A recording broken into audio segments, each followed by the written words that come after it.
Yan, bukas sila. May nag-visit sa kung saan ko mga idol, kung hamakin mo mga idol, nag-ayos ang bulig, ayos siya tabang. Sabi niya sa akin sa salitang Bisaya, idol, maayong gabi na ako'y ipangayo ang gamay nga tabang.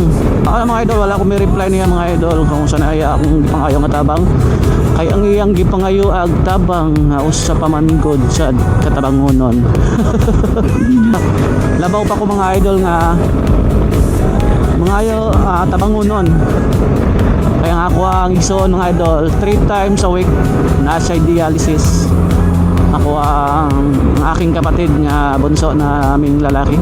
So ayun, ewan ko kung bakit nanghingi sila ng tulong sa akin. Kita naman nila na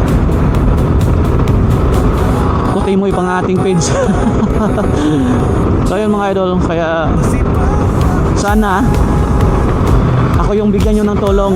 Kailangan namin ng